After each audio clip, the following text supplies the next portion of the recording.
This podcast is for educational awareness that discusses mental health and storytelling purposes only. Nothing here is medical or legal advice, nor any encouragement. This show is intended for viewers 21 and older. Viewer discretion is advised.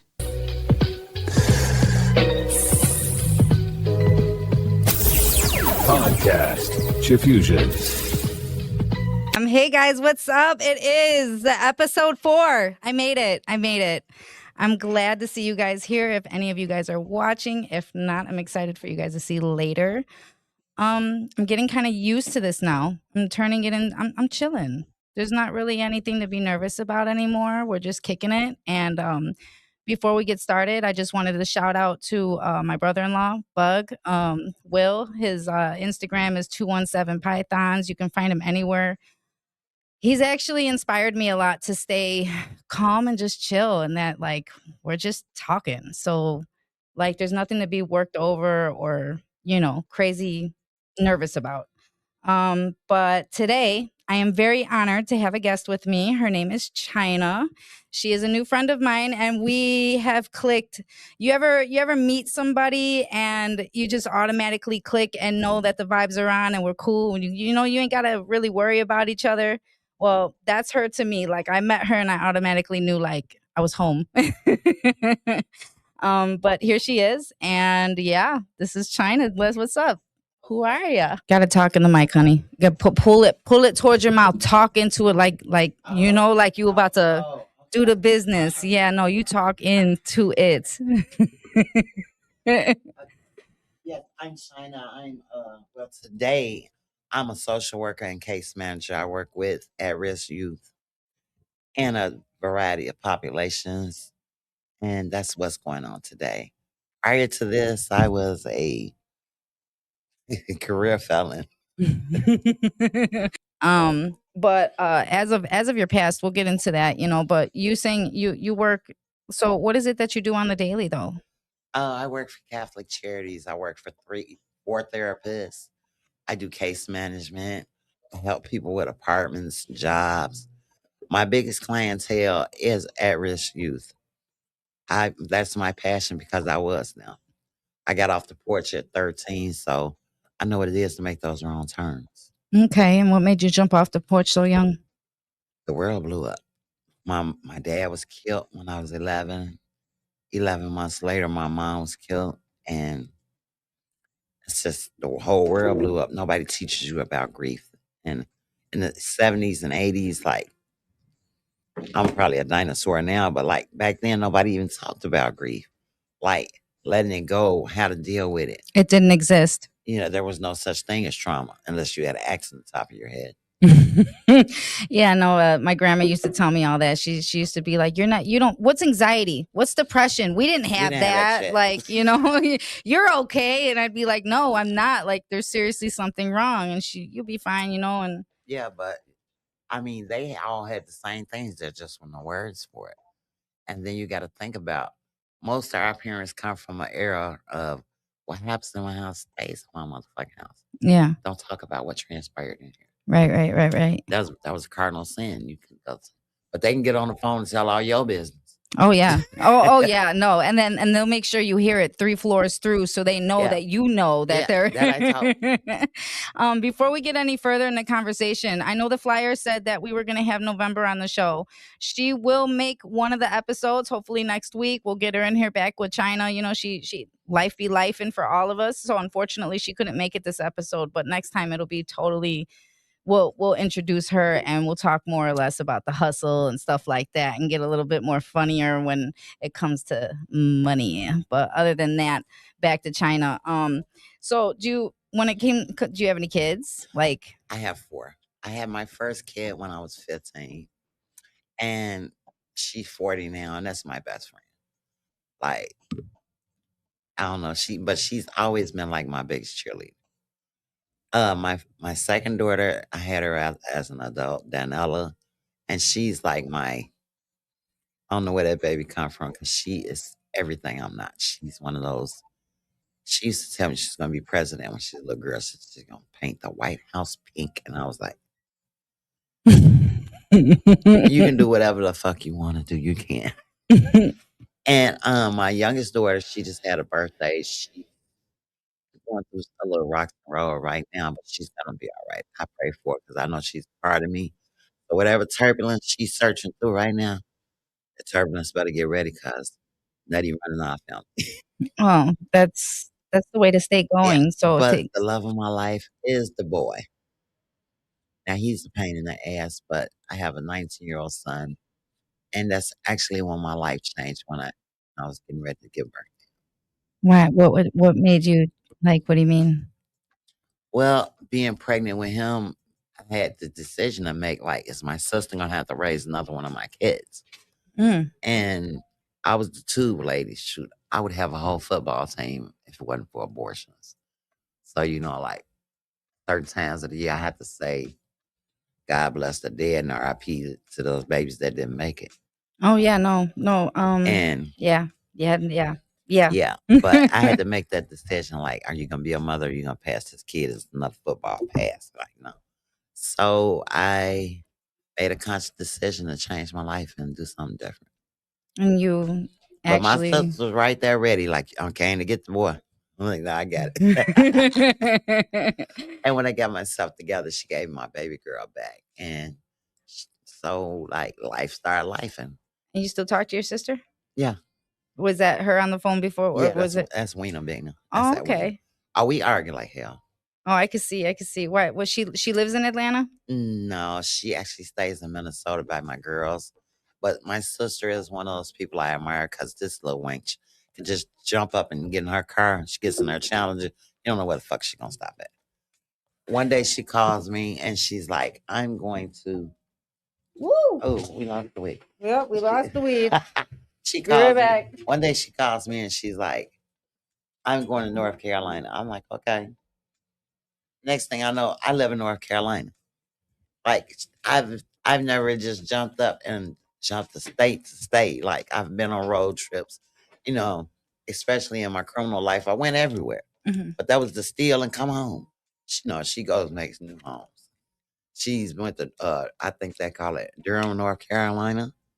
She's in Atlanta now. She's lived in Texas. She where my kids were raised, La Crosse, Wisconsin. She jumped up at the age of 20 and went to La Crosse and made a whole life for her and my kids. She wanted me to come down there, but I don't know, that's too quiet for me. I'm a concrete girl. All those mountains and trees and shit. I'm not a fan. I like looking at it on a postcard. I don't want to. Mhm. Yeah, I mean, do you like visiting and vacations and Yeah, stuff like I like that? visiting. I'm gonna be down there like in about 3 weeks. My grandson will be making 4. Shout out to little badass Adonis that just got through getting yelled at and gotta go to bed. Hopefully his mama can pop up on here and be a little guest. Oh, who's here? Who's TT Queenie Queen? Yeah, that's my sister. That's your sister? Yeah, She's that's on my here baby watching. sister. She's on here. We were Yeah. just well, did you miss it? She was just talking about you. I just asked about you. But now it's basically just story time. I just want to kick it with you. I just want to hear some crazy ass stories. Just start wherever you want to start, where you feel comfortable. Cause we done kicked it so much that you have me rolling, on the regular off the show, off the camera. So it's like just let's just lean back, smoke, and just Yeah. let it flow. Well, like we can start with family. Like family is important, but all family ain't family. That's very, very true. Like sometimes you just gotta know you gotta fuck with who fuck with you. Mm-hmm. Like me and my sister, we be the war of the roses. But when it come down to it, you better not mess with my wiener thing. Yeah. She don't like that name, but that's what I call her wiener thing. But like Nicknames equal love. yeah. You know. And she calls me furry back. But I yeah, don't think I want to know the story. or she goes, Sugar Plum. I'll be like, motherfucker, I'm the old. Who is Sugar Plum? You're right though. Family is Yeah. everything, but only Yeah. if they want to be family. Like Like we've yeah. had a whole bunch of rocks and rolls, but like she's always there when it counts. And when it really matters is like when it gets serious, she's there no matter Yeah. what. No matter if you guys fight, have a disagreement, she's never Yeah. threatened to call the cops or I ain't say do that. anything crazy I or ain't say anything. that. No. Okay, well, I 'Cause at one want to know my at, limits because at, my one- family's at kind of one at crazy. one part of my life, she probably needed to call the cops every day. I was fucked up. I mean, So like, yeah, we've I mean, but you were fucked up, and it was probably But see, that doesn't give a person an excuse to be an asshole. yeah. And I was just a whole ass. So. Right. Okay. So you didn't deserve it, but you're okay with it because you knew you were being. Yeah, but it's just the point of like how you live life. Like we both had a rough road, different paths on the rough road, but like the bounce back. I guess my mom's name was Cookie. I guess Cookie's girls are all right. I know she can look down and smile. Edwina's probably always made her proud. I was the one fucking up. But for the last 19 years, I think I've given that lady something to smile about. That's good. I came out of addiction. I went back to school. Actually, when I first came out of addiction, I almost died. 2008, my son was about 18 months old. July 17th, I fell out, had a brain aneurysm. I woke up, it was like 2 weeks later, and I was in UIC, tied up and shit. I was trying to figure, like, why am I tied up? I was drunk as shit because whatever they had me on in that MIC, which is a medically induced coma, shit. I ain't want no more drugs. Like, I don't want to be the haggard in my life. You woke up delirious as fuck. Like, where am Like, I? what Who am happened? I? Yes. But everybody was there. My sister, my babies, everybody was there. Well, I'm thankful that after you're here. coming out of that, I just decided I'm gonna do everything I didn't do. I went back to school because I had got kicked out of school in my freshman year when I was 13. So, shit. So I went back to school, got a high school diploma. Then I went and got an associate's. Then I went and got a bachelor's. And I think I missed school, so I'm gonna go back and get a master's because I'm finna open my own LLC. I want to make an avocation program for juvenile offenders and that go past 24 because most programs stop at 24. And yeah, that's a good age because they were stopping at 18, but you still need help sometimes after 24. That's like a relapse age. Yeah. Even if you're doing good, once you hit your mid-20s, you think life is you think you're an adult at 24, and you're not. Oh shit, people think they're adult at 15. I did. Yeah. Good point. Because at 15, I had armed robbery with intent to kill sitting at the audio home. So like you couldn't tell me I wasn't an adult when nobody come to see me. Right. Age ain't nothing but a number at this point. And I promised myself if I ever got out of there, I ain't never telling the truth about my age again. Bitch, you won't give me back in here. I don't want no more of this milk. I'm dead. I'm done. That's, like the kids ask that I work with when I go to court with them, like, China, you haven't been upstairs. Like, shit, upstairs. I couldn't come from upstairs. If I had, my daughter actually saved my life. I found out I was pregnant in the audio home. And in the 80s, they cannot house a pregnant girl. Which daughter? My firstborn. Firstborn. Yeah, so she saved our mama life from the gate. She's like, shit. I'm like pregnant where I'm on my period. And they like, no, hospital. We ain't hospital. He took me to the hospital. And they was like, yeah, she's pregnant. And ain't like I didn't know how I got pregnant, but where am I pregnant at? Yeah. I don't feel different than that. Yeah. Shit, 2 weeks later, I had a bulge. I was very, very pregnant. You're feeling it? No, I was showing it. Oh, really? So it was a good pregnancy then? It was quick because when we found out, I was already close to 6 months. Goddamn. Yeah. What the fuck? Yeah. Well, that's what all my pregnancy. Good, a great pregnancy then. Yeah, because it only lasts 2.5 months. So they released me because it's like I said, within a week of leaving the hospital, I was just very pregnant, more pregnant every day. Like every time I took a shower, it seemed like my stomach got bigger and bigger. And the judge was like, get her out of here. Give her intense probation. Okay, I'm not coming back in here. Thank you. Right. So needless to say, I never finished that. So yeah. What did you go to school for? I went to school. I studied sociology, study of human behavior.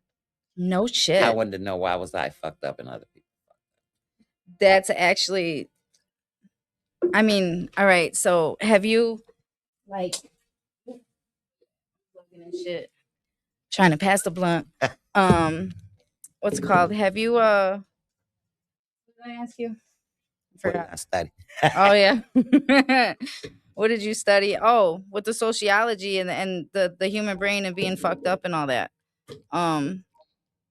You ever use that like with your friends or with your family? Like, do you ever use your education to where it's like, all right, now I know why you are the way you are, and you know what I'm saying? Like, Well, initially, I was gonna take psychology as a minor with a couple of friends of mine, but that shit seemed like everybody that took that class lost their shit because they start analyzing themselves and other people. And like, I think the study of the brain is beautiful, but it's just not for me because like judgment is something that hurts. And I think one of the reasons I've always been so callous and venomous at the mouth is because I was hold always fast, judged, callousum. What? Educate me. just harsh with Okay. people, like and one of that's like a defense mechanism. And then it was just always second nature to me. My grandmother was a little mean ass lady. Well, I I mean, mean that prayer you were telling me the words she yeah, was the way she would say adding. stuff, like, but I understood her, like, because that was all I knew. She raised me, Yeah. even when my mom was the lattice who I lived with. So, like, I understood her fully, like, from the beginning to the end. Some of this shit was just like, I'm like, whoa. And then, we always say, I'll never be like you. I'll never. Shh. You see your ways, and then you see her. I see her and my mom. I see my mom's ways, and I think I can whoop the fucking world. Mm-hmm. And you should run if I'm angry and all that. I mean, when you get older, that's when. I mean, I never thought that I was gonna be like my parents, but Then you look sometimes I get disgusted. I'm like, like bro, shit. I did it. It didn't. fuck, I just acted like my daddy right there, and that was my mama. And yeah, but at least you're aware, or were aware of. Like I used to think my mom was weird the way her sisters and her brothers, how they would fight and argue and not speak to each other. Mhm. But then something could be happening with one of them, and here she come. Like me and my sister was having a conversation about some stuff transpiring. I'm like, something broke in my, like a switch went off in my head. Like, is this motherfucker fucking with my sister, my baby? I don't care how I fuck with her. You don't fuck with her. You don't do that. So you and all your siblings are still tight to this No, day? it's just that one. Just That's that one? that's it. I have seven, like god sisters or sisters that I grew up with that are close to me. But that's my only biological. That's all my mommy left me. Okay. And then, like, as of like family in general, did you make your own, like from the streets and all that? Yeah, You know what I'm I did. saying? I acquired a large family from the streets. Like even me in November, like I've been November's been in my life for like, oh God, almost 40 years.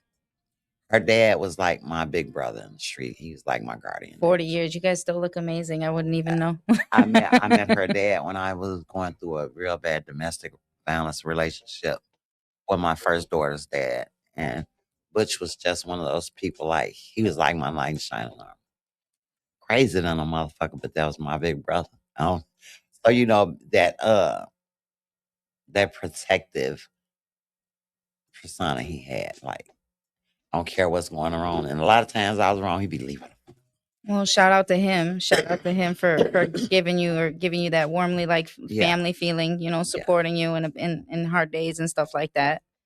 Um, but as of like I realized when we first met, we went on a ride, and she was kind of like driving around, and you know she got three cars and they all got sounds in them, so we're wanging through the hood. She took me back to my roots. Like, I was kind of over here going to Illinois media school and taking care of my pops, and kind of forgetting who I was because I was worried about what everybody else, like, I don't know, I was just preoccupied and not putting myself first, as always. So long story short, when we met, and Kiki actually introduced me to her. Shout out to Kiki. We passed Lexington on Cicero, and I was like, hold fast, where are we going? Because Kiki, y'all met her. She's I love you, girl, but she could be a little ditzy and yeah, and stuff. Don't do So I too much on thought. my other daughter. That's my prosthetic child. Don't do too much. So I thought, when she was taking me over there, she's like, we're going to hang with my friend and this and that. And I'm over here getting kind of jealous or mad. I'm like, bro, I don't want to hang out with no other fucking white person. Like, I'm just, I'm supposed to be the only white one. Like, it's already enough that I got her mixed ass over here acting, crazy white and stuff. So I'm just like, whatever. And then when we pass over there, I'm like, oh my God, like we're getting, in the hood or whatever. And then like when we got in your house and I met your daughter, I was like, holy shit. I was like, she's not white. Thank you. Thank you, Lord. Like I'm so happy that we're over here in my comfort zone, like, and I can be myself rather than, not to say I'm not myself with Kiki, but I gotta keep some of the ghetto out because she's just, we love her. She's just not, But they're small town fab though. They're small town fab. But her and my daughter have been best friends for I think like 10 years or so. that time ain't nothing. They could be, man, the shit they told me they've been through Girl, together. with that baby and everything, like every step of the way. One thing I commend Kiera on is like when my daughter was pregnant, her and my other daughter, my second born, his name is Danella. Have a flock of D's. Danisha, Danella, Deshauna, and Darville. Danella is the executive kid. She's never on time for shit, but she The one that wanted to do Pink White House? Pink White House. Yes. Okay. But she is one of those people that can put an event together and girl, you should have seen the baby shower that Aunt Kiera did for that girl. Yeah. Yep, and they got her ready. They got her ready for it because my daughter waited. I almost didn't get it done. She was going to be a me junior for real and go too. I'm like, no, let me get that. And she's been there with her through the baby and like any first time motherhood, you're going to be horrified of the little thing because the kids don't come with a book. Right. You don't know what to do with it, and you don't know what that thing gonna do. Like I thought that me having a kid, this is my son, when I had that baby in 2006, I thought I should have this down by now because I'm clean, I'm doing different, I'm doing this, I'm doing. I lied, that little boy ran me crazy from beginning to end, and I love him. I love me some him, but. It seemed like all your grandbabies and kids, you got that. And now I have an influx of grandchildren. I love it though. Every time I call you, you holding the grandbaby, and they always the size of a peanut. It's always a different. Well, he has two. I have my grandson Giovanni, and then I got my girl. That's Iceland Sherelle. That's the girl. Remember you seen her today? Oh, yeah. That's with them little butter rolls. Yes, that's that girl. And I've been doing ghetto grandma shit with her. No, speaking of ghetto grandma, that like not that, but just what I was trying to fit in is that when we were hanging out, and when I first went into your home and then she told me you were Danisha's mom, and introduced me to you or whatever, and then what's it called, when I jumped in your car and you had the sounds on and everything, I was like, oh my God, like I haven't heard this vibration and this feeling, and like I just felt so white. I was like, bro, like I need to come back to my roots and feel where I grew up. But like, man, I had it rough, but not as rough as you. And I really respected. I observed when I hang out with people, and I really admired when I was hanging out with her. She literally, we were driving all over West Side, and she was just motivating her friends to do better. Yeah, like the people we draw down on are some of the guys that I've gotten jobs. Like I want to see everybody take a different road because I know it wasn't nothing but God that changed my path. And wasn't nothing but God with me because Lord knows I done did some super Dave shit. Dumb, beyond dumb. And should have been dead a bunch of times. But he got something for me to do. I don't know exactly what it is, but it's something that he's got in the path for me because everything that was sent to break me don't do nothing but build me up. right. Like I've been on dialysis now for 4 years. And I'm about to get a kidney from my niece shot out in November Langston. And like today, my last day smoking cigarettes because I'm on the transplant list. And like, Oh, tomorrow's the first. yeah. Yeah. So, like with all the blessings that he set in front of me, oh, what did I do to deserve them? I don't. You take care of yourself and your own. But You see, like, transitioned. but you couldn't have told me in 205. Well, the journey began, yeah. But you couldn't have told me back in 205, or even when I was sitting in the penitentiary in '03, like, oh, you're gonna be a social worker, you're gonna get awards. DCFS is gonna give you awards. DCFS is gonna allow you to get somebody else's kid. You couldn't tell me none of this shit. I didn't want to see none that had to do with the alphabet people. And like I didn't see no more than me leaving this world early like my mom did. And that was like what I felt like subconsciously I was doing in my addiction. 'Cause every time I put something in my nose or my lungs, I was attempting to kill myself. And I asked myself one day, I was pregnant with my son, like, what is it about you that you hate so much that you keep trying to kill yourself? Because fentanyl didn't just get here, it just got prevalent. Fentanyl had actually hit in the early 2000s. And I lost a lot of friends to it. Yeah, I know a couple I people had a as well. buddy stayed over this way on school. And like, I never forget, we went somewhere to get some heroin. And she just opened the bag and dabbed her finger and died right I'm there. sorry. And I've like seen it so instant. many times, and you Yeah, said she like died right there right there instantly. instantly. And I'm like,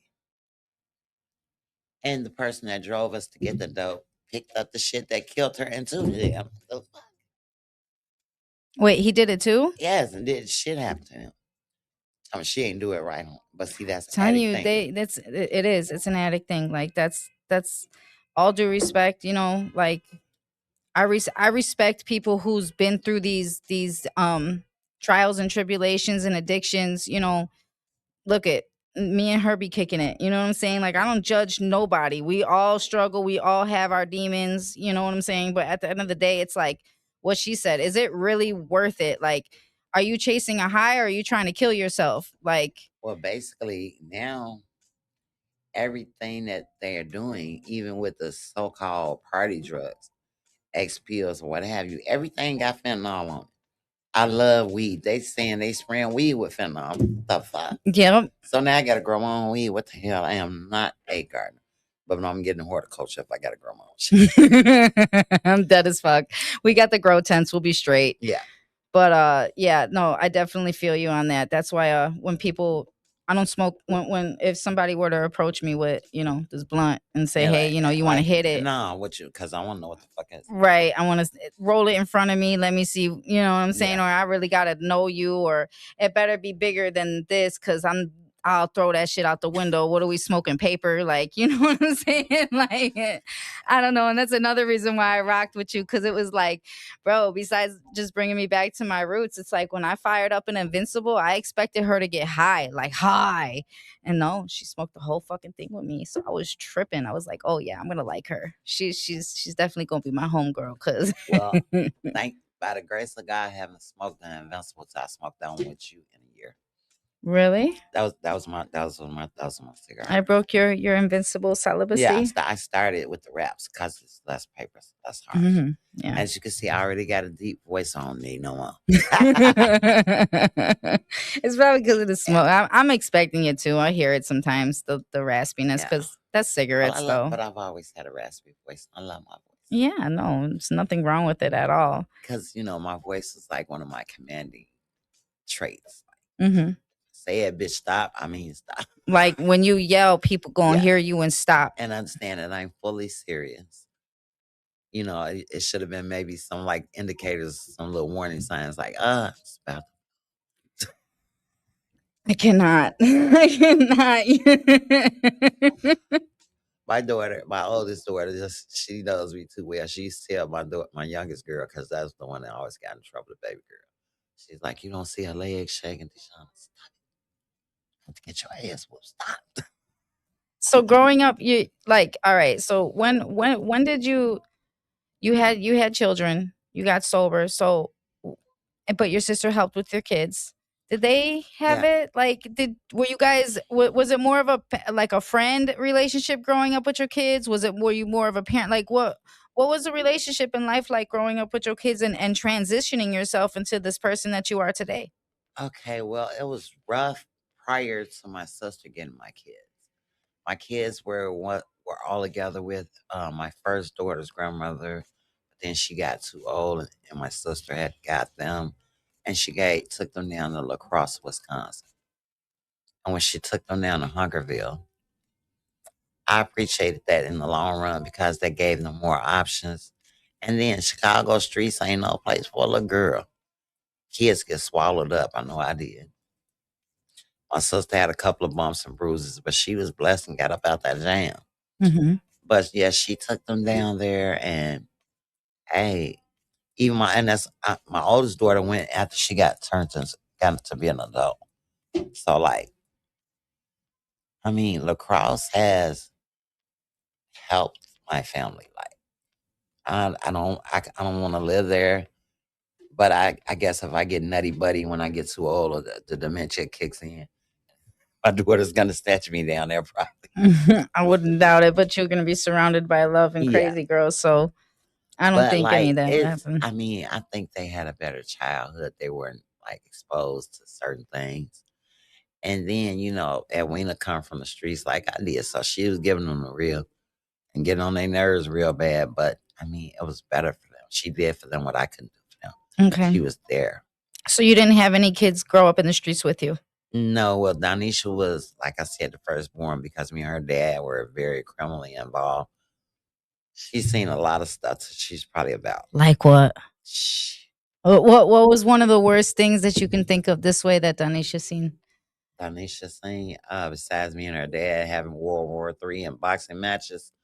Oh God! I think the worst thing she seen was when I pushed his ass through.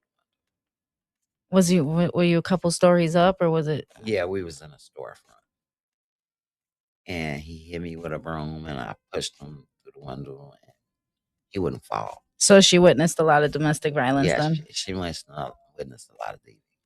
I hope And and see, pray. violence, the big guys violence. But one thing I can say about my baby, I remember she tried to stab her uncle in the head. What? See, this is the She couldn't have been no more than 4.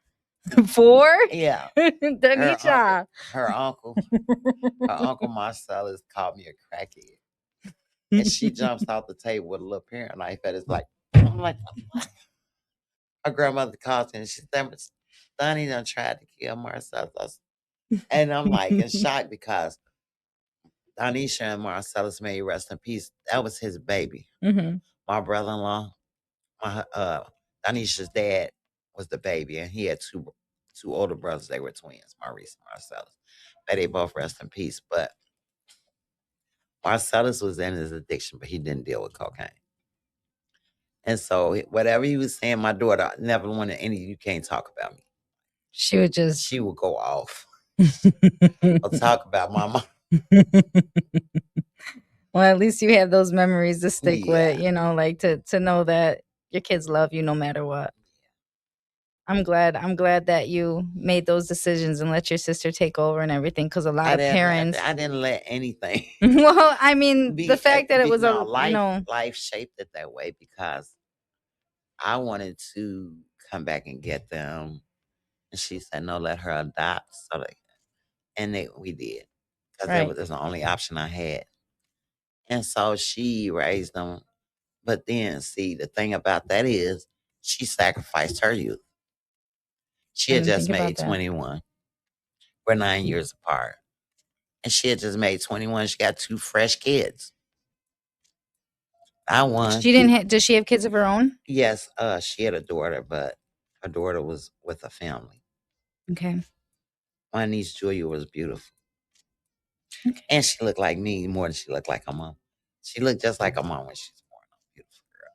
She turned out to be chocolate like me. So, yeah. I'm just asking these questions because, you work with the community a lot, for one, and you see a lot of broken up families. And then for two, when women have kids young, which are a lot of my friends and stuff like that, most of their kids are 18, 19, 20 right now, gang banging in the streets because they grew up with their mama in the streets and they seen their mama going out and partying or coming home beat up or, not coming home at all or, just being out there, roaming around. That's really fake news because my son has seen nothing since he's been born but me doing upright shit, and he's a thug.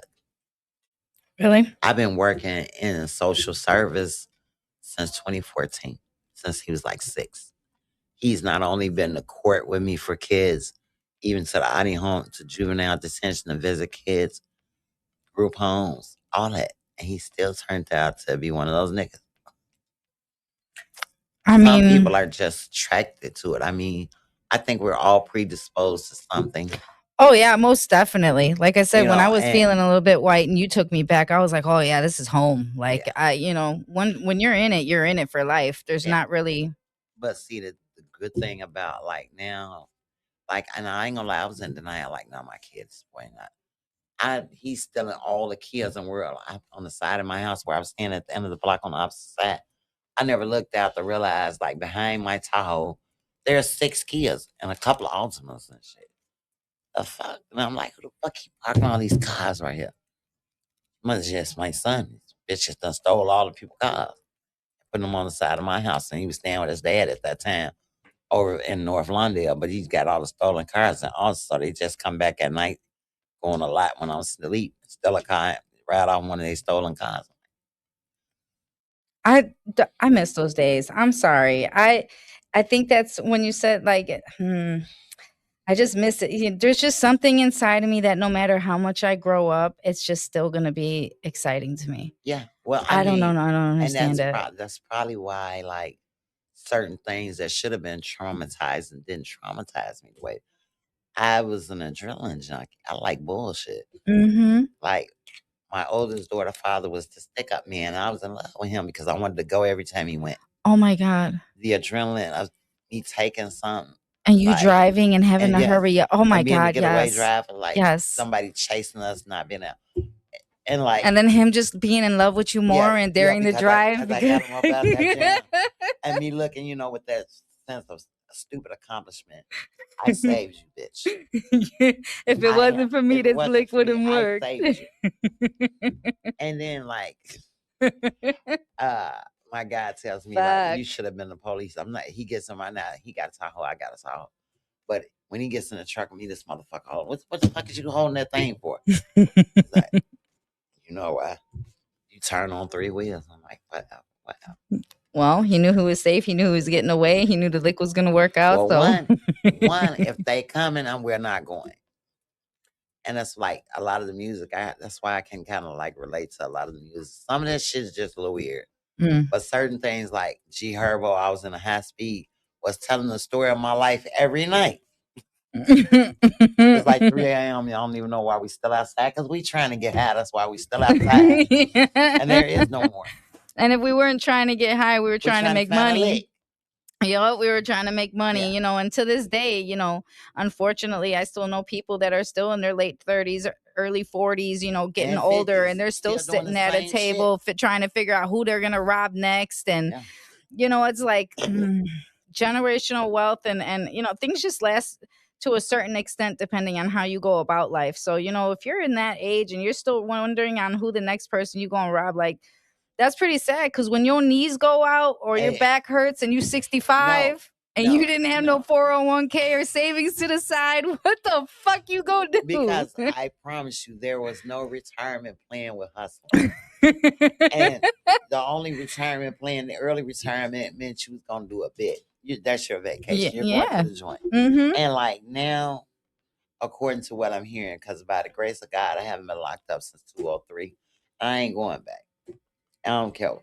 Well, the only thing that probably would send me back somebody touch one of my family. Right. My immediate family, the ones in my immediate circle, the nuclear, the little sister, the kids, or the grandkids. Other than Right. that, fuck 'em. But Yeah, no, I like, feel you. but that's why I understand now why my grandmother prayed so much. Like, cause I found myself, I could be in the bathroom like, God, watch over them last 2 eggs. They fucked up. Ooh, and I be looking at my son. You seen him, Mm-hmm. and you see my hair. His hair is like mine. All my Mm-hmm. girls and all my kids have good hair. All your kids We're look black, like and you. we're black and Italian. All of us have good hair. You see my sister's hair. Who is Italian in your family? Mom or Granddaddy, dad? granddaddy. Granddaddy on who? Uh, On which side? Mom's side? yeah. So my mom's dad. But so like the thing what just trips me out is like I've done work in the community violence prevention and help. I try to help the people that's caught up get out of it. Court advocacy, all this, and I'm helping trying to stop some violence. And the word on the curb is my son doing the violence. Yeah. But see, that's where you got to accept that everybody has their own path. I'm like, I know that's not what I wanted for him, and that's one of the reasons that I got clean and stayed clean. Cause I was like, I don't want Let to me be see a like lighter. I want to be like other associates of mine and have my son talking to me crazy because I always noticed, like in my addiction, my female friends that had boys, they always had like ratchet relationships with their sons, and like for the most part, my son's more of a pain in the ass than disrespect. We have clashed because he had to find out that my crazy was real crazy, and I've done some things that I won't speak on air because I ain't going to jail for that. But but he understands that I would kill a brick and drown a drop of water for you, but I'm not gonna uphold you on no Excuse dumb me. shit. I'm not. And I'm so grateful now that, he's a new dad. Like I said, I got my granddaughter and my grandson. And he's working every day with his dad. So they go to work and argue. They come home and argue. And I go in my basement and run away from them both. And like, I mean, isn't that better than him being out on the streets, though? oh, it's much better. But Right. he is he is like, how you ever wonder what you'd have been like if you were a guy? Mm, every And I'm day. like, I, Every and I day. look at him like, that's fucked up. Because that's me. His like 0 to 2,000. His attitude is 0 straight to penitentiary. I'm like, stop, bitch. No, don't stop. No, and don't. Please. I feel like live off of SVU. Your anger is not like that? Yes, but I've learned To control it. and not control it, conceal is probably the word. Okay. Because like the arenas that I walk in now aren't those all arenas. So like I've always had a potty mouth, but I know how to transition, from Of course. I think, I mean, not everybody. People are blessed to learn. yeah, but that's a learned behavior. You got to train your mind Yeah, to, you got to yeah. train your man and your mouth, so you have to have spare vocabulary somewhere. I think it's like, depends on who you hang around One thing, too. well, I think like a lot of the things that my grandmother instilled in me was like every generation has a different fallback, and I think like my mom, my uncle's generation. I remember my uncles used to be era, and she's always say that is not a damn word. Shut up, era, mama. She say, see your Yeah. land, you know. And I think for my generation, it was what had happened was, yeah, you're lying. Yeah. Yeah. You ever feel like you're the black sheep? Like you're the one breaking all them generational curses that anybody in your family couldn't? Well, I know I was the black sheep for a while because, like, my grandmother's sister, Julia Thompson, may she rest in peace. She used to always say I was the devil, Well, especially in my damn. addiction. Like, and she'd tell my grandmother all these horror stories. She like, that girl puts that shit in her nose and shit. I just seen on the news where there's one of the girls that do that killed our family. And we had rotary phones, so that shit's loud as hell. And after we got the push button phone and she could put it on speaker, she just had, just talking and letting it go. And like I'm listening, like, you actually think I would kill you? She said, I ain't studying Julia, and then she'll go on her tit because if you come in here, I'm gonna blast your ass. Like, you got a gun for me? I'm not even. She said, no, I got a gun for anybody that fuck up. I think that's our old school. Yeah, but and it literally used to hurt my feelings, but I had to learn that you have to allow people to love who they love. And she loved my little sister. That was they bond. And I get that now.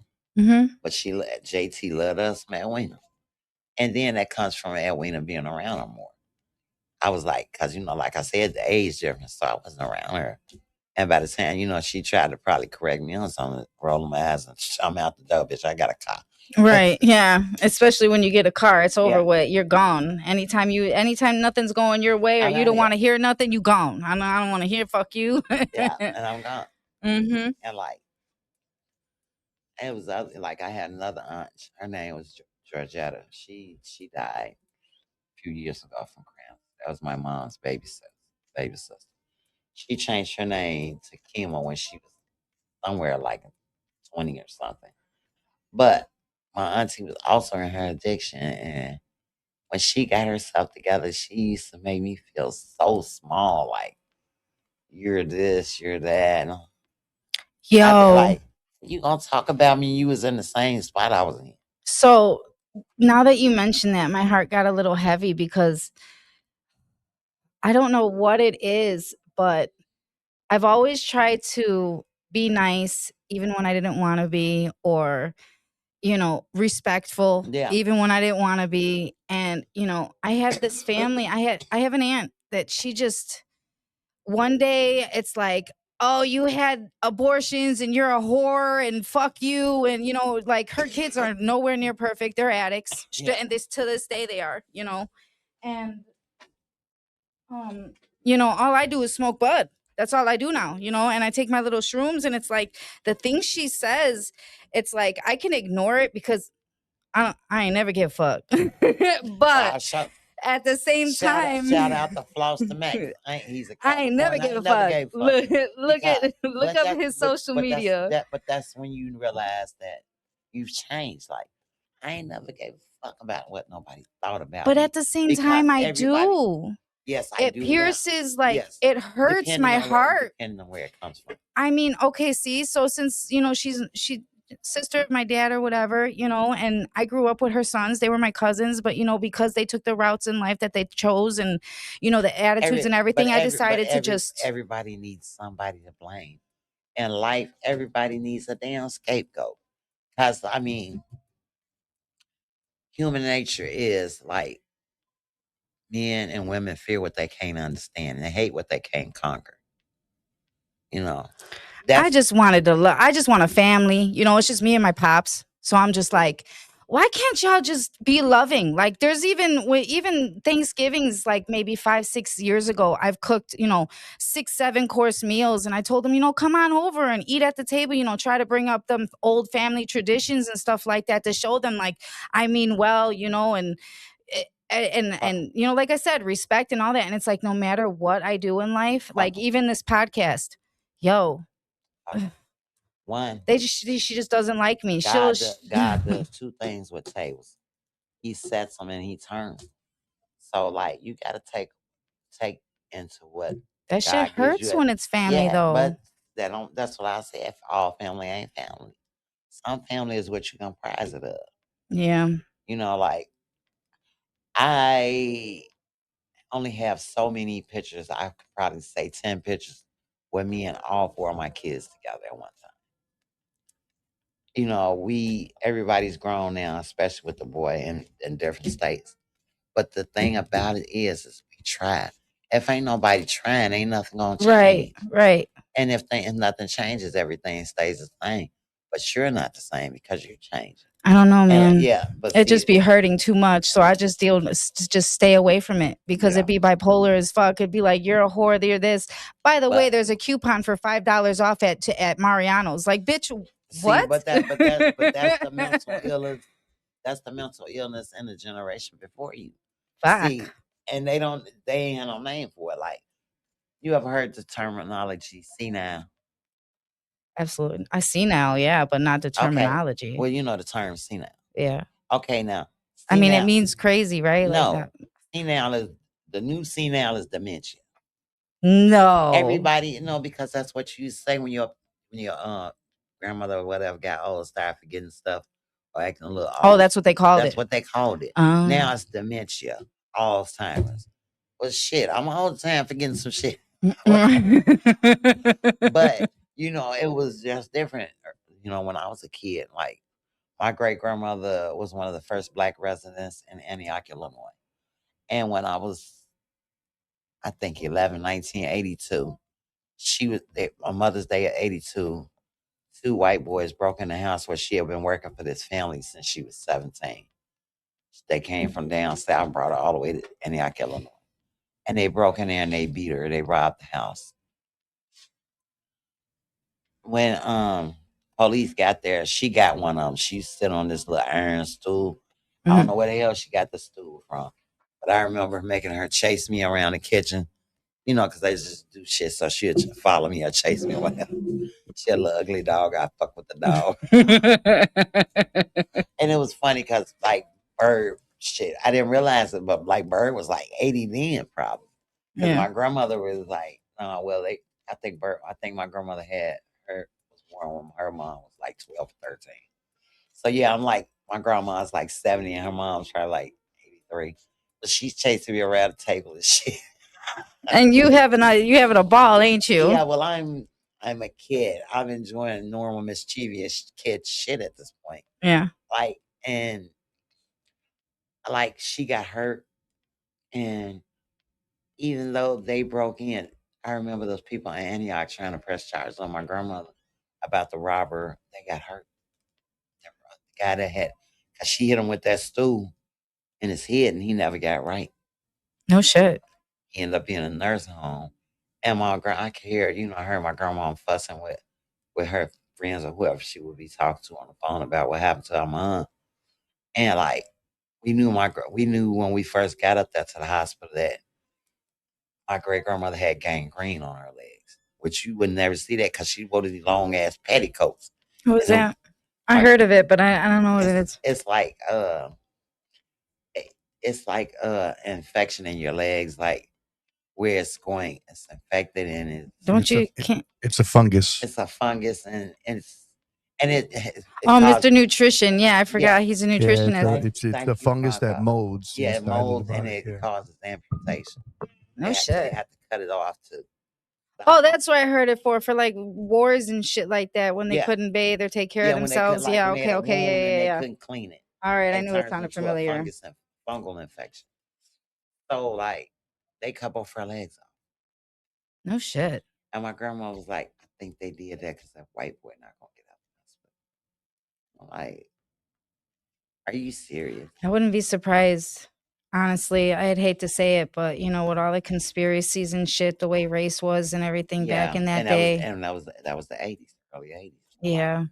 That's sad. But like you just look at how things turned from what we thought was like the end of the world then. Nobody foreseen this shit with these kids like this. I mean, if we'd have thought of doing some of the shit these kids are doing now, we'd have. Dude, they tell on each other. They tell on each other. Oh, no. I am so grateful that my life changed before the camera phone. Mm. I would not want to be a war star. And I have some horrible incidents that will probably be at 2 million views by now. Like shit, no.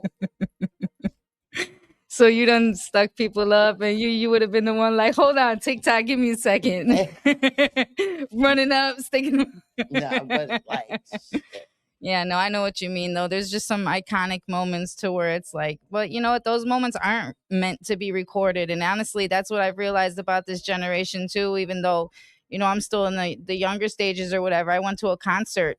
Bro, instead of lighters and moods and vibes, it was all fucking camera phones and flashes. Yeah. Like nobody was enjoying the moment and seeing it with their actual eyes. They were looking through their phones, through the lens to the, and it's like, bro. They gotta tape it, they gotta see it. And it's like, what the hell?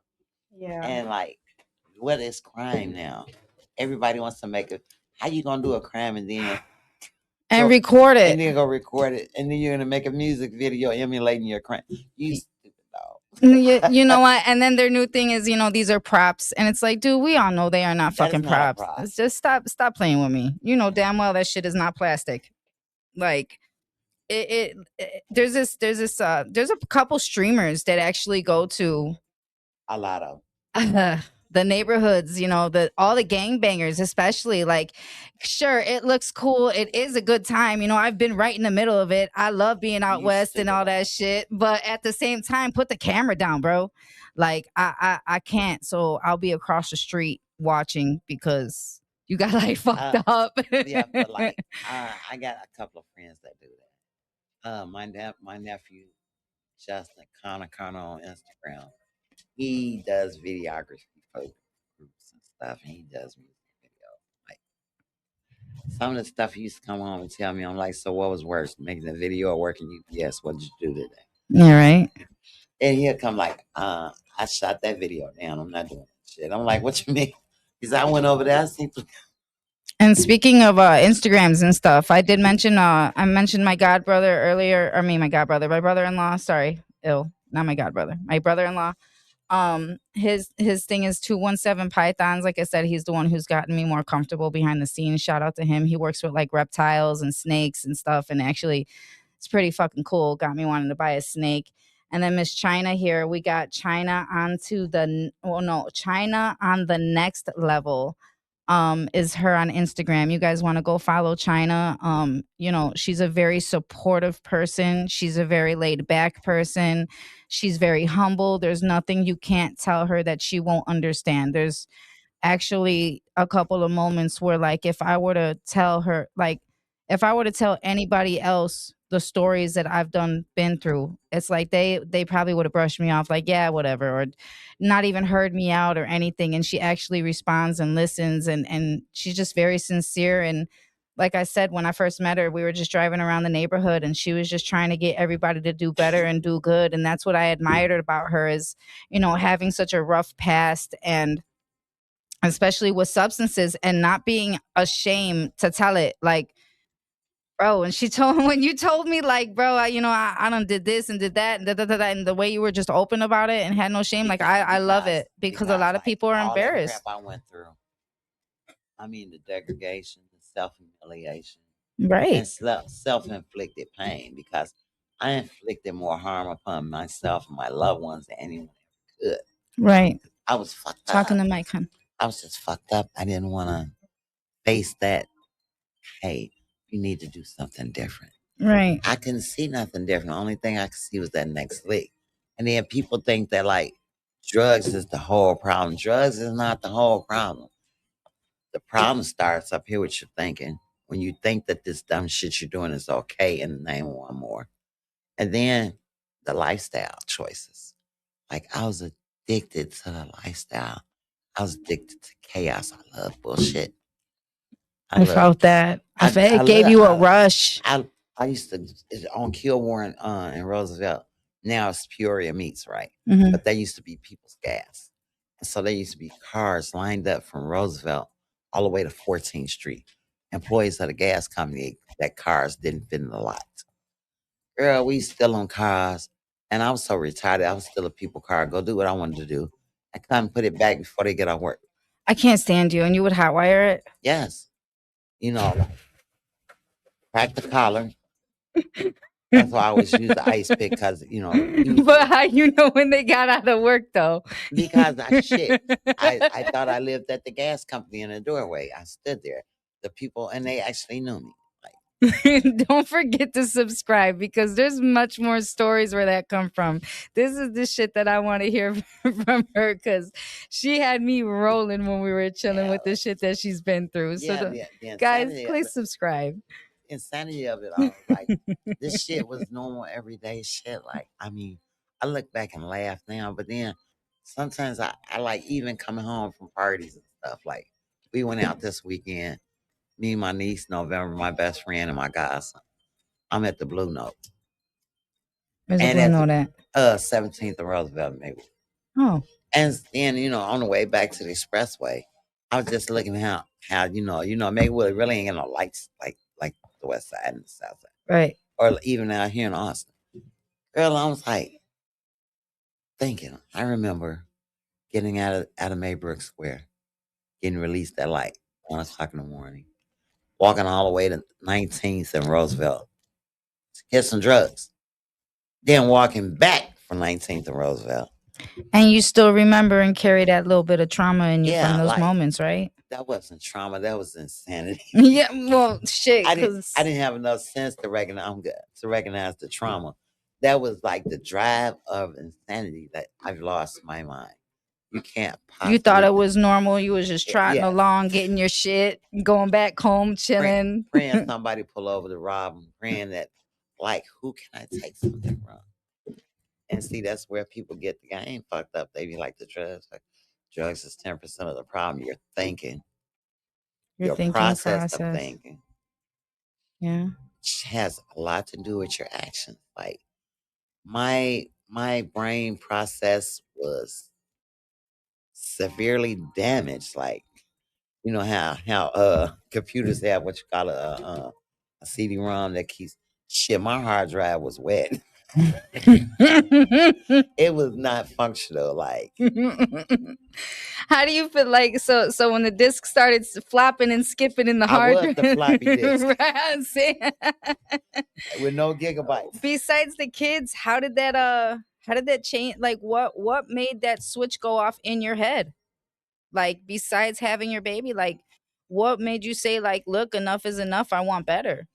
Well, see, God blessed me with a great first mother-in-law because I only had one son, one daughter by her son. But she treated my second two kids like they were hers.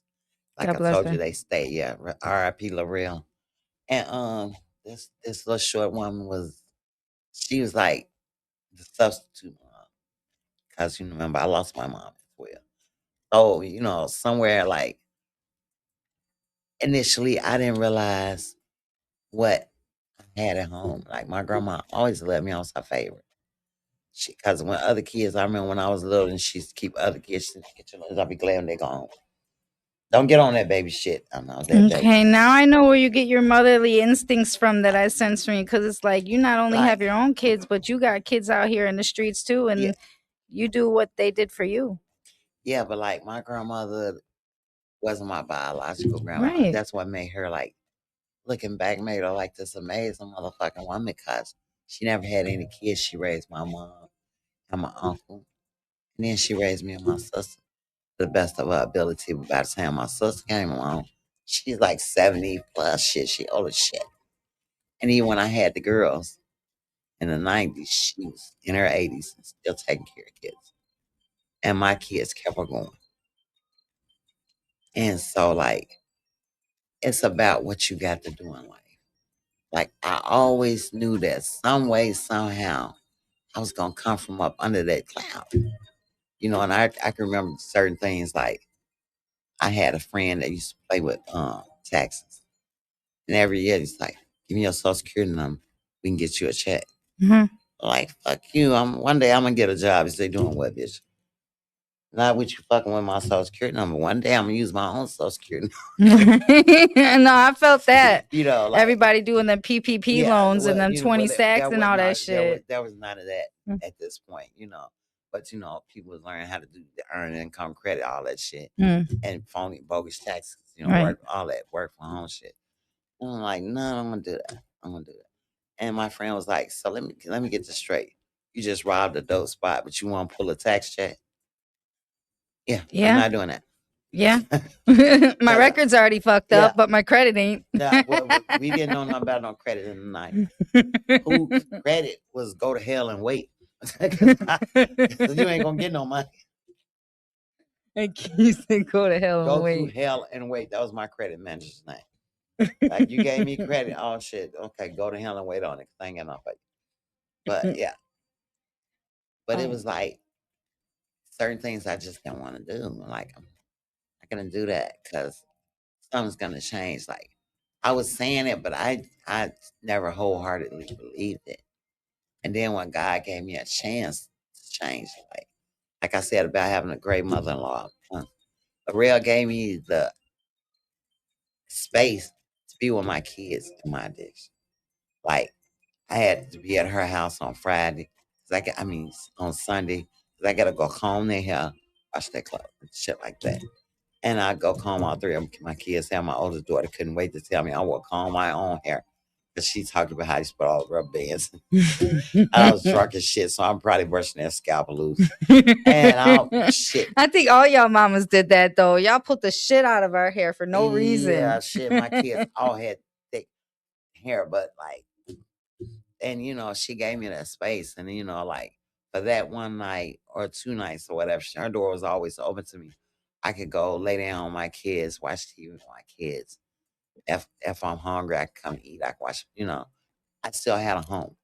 I had something a lot of people that I hung out with didn't have. I had the option to leave the nightmare. That's good though. Yeah, like I A remember. lot of people have a chance to leave the nightmare, but choose to stay in the nightmare. I did too. I would leave the nightmare and go rest up and come back.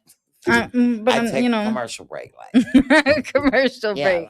like I go stay. She may need me to do something. Right. While the kids at school, so we'll go to the store. I help her shop or whatever. And if I done stole something, we gonna go by the kids and shit. Cause my mother-in-law was a shop queen. She got to go shopping every week. But she taught me so much at an early age. So like between her and my grandmother, I thought I knew everything. I ain't no shit. And you was just all over Chicago, north, south, east, west. You was Yes. just. I used to be up this way on school, and then I used to be on George, and further over by the lake. I used to hang on Lincoln and Oak Street. Oh yeah, we saw through this. What are When my some? mom died in '83, rather when she got killed, after the funeral and coming back to the west side, I walked from Millard and Roosevelt, the block I grew up on, all the way to State Street, just in some type of fucking daze. Walking was the shit back then, though. Yeah, Like, but motherfucker, we had super transfers. I could have got on the bus. yo, and those transfers were the shit though. They Yes. man, look, I miss that shit. We used to get on the bus just to go to the end of the land and see what the fuck we used to get off the bus or the train. Just to see who Just you'd see what the meet, fuck who you you see. can, Yeah. who you could rob, who you can Yes. meet, what party can you go to, who got the drugs. Yeah. It was Because I remember walking, I walked all the way to State Street. I met a guy named Blue. And Blue was like, "You want to make some money? You work." I said, "Work well." You met him on the train? No, I walked. Oh, you walked? I met him on Michigan and Roosevelt. So like Blue, I don't know what Blue thought, but Blue introduced me to his girl, and his girl was a carpet muncher. And she just like, if she don't like him, I'm gonna like her. Bitch, what? And I'm playing like, You said carpet munching though, got me dead as fuck. I bet you this generation like, what the fuck carpet munching She mean? liked to play Pac-Man on girls. So chomp chomp. so like I hung out with them for a couple of days, and she took me on Oak Street. And I guess she called herself turning me out or whatever. She's showing me to all these strange, freaky ass white men at this hotel. But this must have been a fetish hotel because nobody wanted sex. They all wanted weird shit. Do people look for those nowadays? Girl, bye. They got a whole website for that shit. What? Pornhub? No, What the no, fuck? they got shit like on Craigslist. Well, I know that for that, but like they literally like there's a couple people who have reached out to me who asked me for if I knew like any membership clubs, like sex clubs where Yeah, they still got swinging clubs. They got a couple of lions that I know about, but you don't want to put that shit on the air because you No. beat your ass. Yeah, And you're no. like, no, you're out of here. Yeah, but that's still only exists. the freaky deakies gotta know Yeah. and should know. Yeah, that's YouTube X, I think. Yeah, but that stuff is still in existence. I know a few people that still go. I'm like you. I wonder if those places do they require testing? If they don't, they're a damn fool. Like, baby, back. I remember when HIV hit the West Side. They used to pay people to take the AIDS test. Shit, I used to. They used to pay people? No shit. Baby, look, when it hit, it was just horrifying because it was all on the news, but they made it as if it was a gay man's disease. And that wasn't true. A lot of people got HIV and AIDS through bad blood transfusions, things like that. They got it from the hospital, not How from easy he died. that shit. They gave him that shit. Gave him the Suge Knight, stuck him with the needle. Yeah, they done stuck Suge Knight with some shit too. That's how you just all of a sudden going blind. Oh, he going blind? Yeah, everything's going on with him. I mean, look at what look. Every movie I've seen him in, I hated him. Yeah, well, you're not the only one. So I wouldn't expect him to start deteriorating. But you got to think about it. Like I just said earlier, God does two things with tables. He turns them and he sets them. And you got to think about how he shit on, what was that little scream, that lady, screechy voice, Michelle, Dr. Dre's baby mama that he ended up screwing and beating. Oh. And all that. Mm-hmm. Like every woman he had, he traumatized. And he traumatized men like Puff Daddy. Look at this. Sometimes money equates power, and power equates cruelty. Like We live in a caste system, even in the ghetto. Cause think about it, those dealers that got a little money think they the shit and they look down on people. Yeah, and then people that don't got money be pocket watching Yeah, and hating and want to. and hating and wanting what you got without the hard work. Yeah, but You know. see, but that's the thing. Like sometimes you can alter your destiny. Like my destiny was altered because I didn't see myself living past 35. I was gonna be like my mom and leave my kids at an early age. And even with the ailments and things that have happened within my health, everything that was sent to destroy me or kill me ain't did nothing to build me up.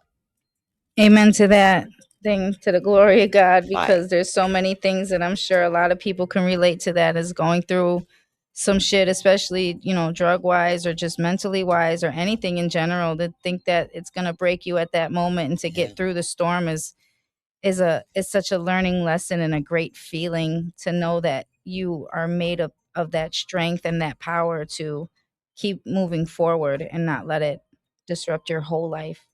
um that's really a powerful thing, I think, that humans are capable of and underestimate themselves for, is getting through the storm and testing their own power by themselves without, needing anything but the man above, you but know. see, like, and then like you got to have this the sour and the storms, so you can recognize those small shots of sun. Mhm. Like, no matter what I think is going wrong in my life or how screwed up I feel like some shit is, always somebody out way worse off than me. Oh yeah. So like, I shouldn't complain because like I'm doing a lot better than I thought I would have. You'd Right. have never told me somebody would be calling me Miss China for what? Because I'm old. No, But like that. motherfucker. You said because I'm old. What? Because I'm I old. would Yeah. have never You even know, no, thought you were that old, to no, be honest with you. but like now today, most times people that like especially like you see the guys that I work with, Yeah. when we pulled up on the spot, they like Miss China, what my job, what my job. I'm like shit. Because you're You well, yeah, it's almost that time. I get summer jobs for the guys in the hood every year. So okay. yeah, yeah, my buddy See? Charles usually we go through one summer in Chicago, but a lot of places guys get hired on full time. So like, Well, and that's good. See, and for the guys that be watching, because I know y'all be acting like y'all too good to be watching me, but I know y'all be watching. So like, if y'all low key, you just got out the pen or you just got out of whatever situation, and you just need something in your pocket, like that's why I told you, go on Instagram and follow her, China on the next level, because she really is, you know, she she is politely introducing me back to my roots without bringing me back to my roots. Like fuck all the bad shit and the hood shit. It's like we got to spread the awareness. the awareness and the resources, like Yeah. that's one of the problems with our community. Like people have resources and they stuff them. They gatekeep One, them. well, gatekeep my ass anytime I work with any type of charity or any of that. I'm gonna make sure it's distributed to its fullest. Hmm. Like there are resources like I help people with 548 energy. This program teaches our young men and women how to build solar energy and do construction. They get a degree and a guaranteed job So after like them solar graduation. roofs and the solar lights and all Yes, that, yes, they train because you. in those windmills, you see, this is what it's just like the computer. This is what's coming. They want to make everything environment friendly, I would say. Now, I don't know about that solar shit because the sunlight is for outside light, in my opinion, but if that's what it's coming to, that's what it's I coming mean, the to. world nowadays, if anything, if we're telling the truth, like there's not, working for the white man isn't the way to go. I feel like today's world is more or less of small businesses, trade schools, people making something of themselves and going off and being their own boss, their own LLC or whatever the case might be, their own hustle. But at the end of the day, they're their own, you know, Yeah, they got something going. they're not going 9 to 5 to a restricted pay of $19 an hour and being overworked, and then being scared to lose that job, and then only getting a certain amount every 2 weeks and not being able to afford the bills. Whereas if you can do that and more with yourself, to make sure that you're straight at the end of the day. I know that I'm not the only one. Like, I still work at the airport. I'm a little injured right now, got in an accident over there, and but you know, so regardless of being injured, you know, I still have a very important role and job at the airport, and yet I still do the whole shy fusions, and I'm doing this, and I'm going to school. And you know, you could just, you, if you want it, you can get it. Don't let anybody or anything stop you in your tracks. You know, if you feel like you came up with an idea and you feel like it, you know, you're gonna succeed at it, don't let anybody ever dumb you down. Like, there, I've been running into a lot of people, you know, within the industry or within, you know, just transitioning myself into a, you know, a better human being, like everybody should be doing on a daily. We should all be growing. But regardless, you know, it's a long journey, and it's time to stick together, and it's time to, you know, just transition and form into something greater and bigger than yourself at this point. Yeah. Especially if you have family, especially if you have kids, you know, leaving them shoes and clothes is not the thing to do. You know, leave them land, leave them equity, leave them something worth. But leave them social equity as well, because one, like, a lot of these people are not teaching their kids what they should do. Because Speaking of my favorite, screens are teaching our kids, like most times. Screens, like, yeah, tablet and the Xbox is a beautiful babysitter, but shit, look what comes out of that babysitter. yeah, and they learn about things way too early, you know, and stuff. But then again, it's like something's going on in evolution, because these babies are coming out holding Yes. their heads up out the Did pussy. I was like, what did you the see my fuck? grandbaby? You seen the little boy? He ain't even no money, he can hold his head. I'm like, and the little girl just sits Little up girl by just herself. smacking the shit out of you. Yes, Little as hell. Yes, with them Like, little fat hands. I told her I'm call people on her ass.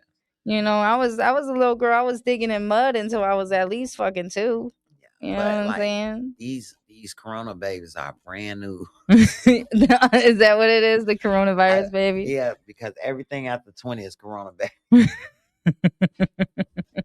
They talk, Something was up in that shit. baby, the YN, the YB. Oh, this is a whole new different breed. But just like our fucked up president, they're exciting. I just, Oh. I mean, I love the kids I work with, and I work with what they consider to be the bottom of the barrel. But those are the biggest stars. Like, I done seen a guy that had no plans ever of making it past 21.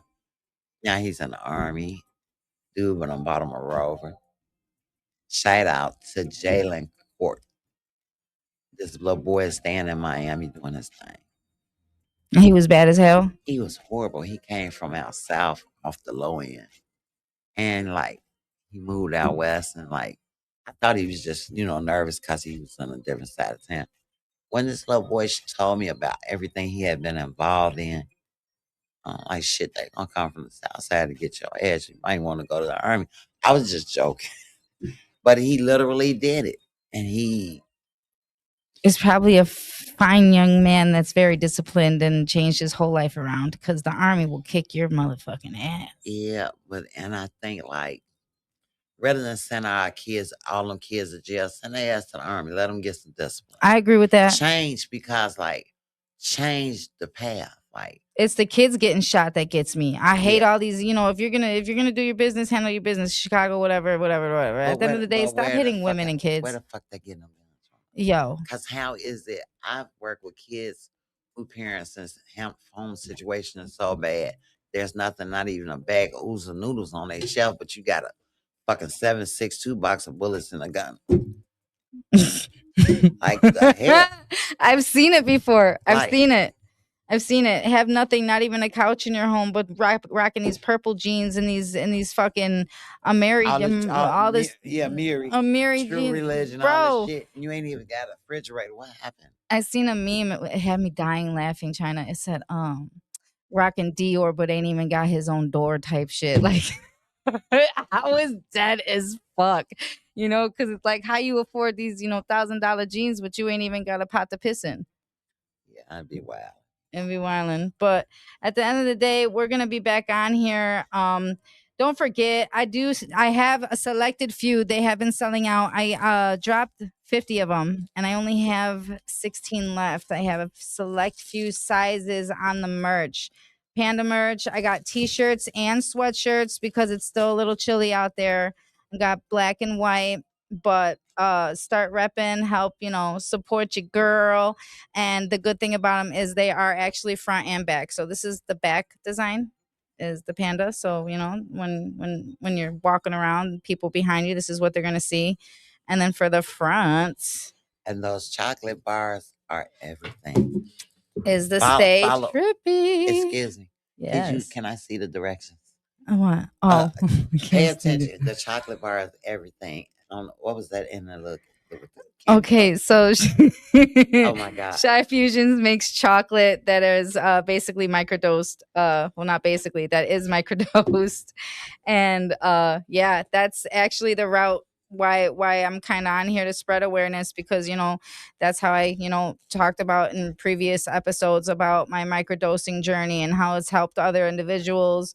We also had Fred on the episode last episode when he was talking about his experience with microdosing, and I gave some over here to China, and I just told her to kind of kick it and have some fun, and I followed the directions. Oh yeah, and you got to follow the directions. You don't want those life-altering moments No, calling me freaking out and shit. So it is not something to party with. It's something definitely that when I microdose, I make sure that I center myself and I make sure that I'm in the right state of mind and I'm happy. And I also thank it because it did come from the earth. And at the end of the day, you have to be thankful for things that are here to cure you holistically versus curing you, by whipping your wrist or getting it from a prescription or a pharmacy or whatever the hell. But yeah, this kind of ties up this episode. Like I said, she's I got gonna. a question for What's you, up? Lee. Of course. You've been picking my What's up? brain. What about you? How did you get on this journey? Get on this journey? Yeah. I got sick and tired of seeing my family struggle with substances, and I don't know. I just got sick and tired of myself. I felt like I was a cloudy, I don't give a fuck type of girl. Like there was times where people wanted to jump out and jump me, and I didn't even give a fuck. It didn't affect me, Like I fully understand. like I didn't give a fuck. I was so high off my ass off the Xanax, or just right. I didn't give a fuck like at all. So like I needed to start giving a fuck. In other words, I wanted to be respected. I wanted to have a clear mind. I wanted to be more successful. I wanted more than where I was at, and then especially almost losing pops, that was a big ass kick. And then, a lot of heartbreak, and I got to commend you on that too. Yeah, See, it's just she's real quiet about herself, but she takes care of her dad and mom. And like I admire you for that. I wish I had the opportunity to do that. Like, but because I know my mom would have spoiled the shit out of me and my sister. We were like, so like I always, like I say, I encourage that. Like that's beautiful because there's nothing better than knowing you did everything you're supposed to do. And it's not gonna be easy. It's gonna be days where you be outside and y'all like, I'm gonna fuck him up and flush him. Oh yeah, there's days. But that's normal. Yeah, no. Because like my grandmother, even though it was in my addiction, like taking care of her at the end of the day, I did what I could. I probably could have did more, but I was also sick. But she understood and she was always, I love you.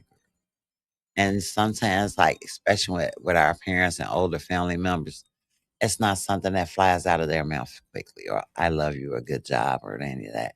Because good point. It's stapled that everybody was supposed to be strong, especially in the men's space. Like a lot of like your dad, I don't know. I know if my dad is still in love, my dad used to tell me all the time, I love you, baby girl. Every time he laid eyes on me before he left, love you, baby girl. My mom hates it. He calls me baby. Baby, baby, baby, to the point where, girl, I named one of our dogs Baby.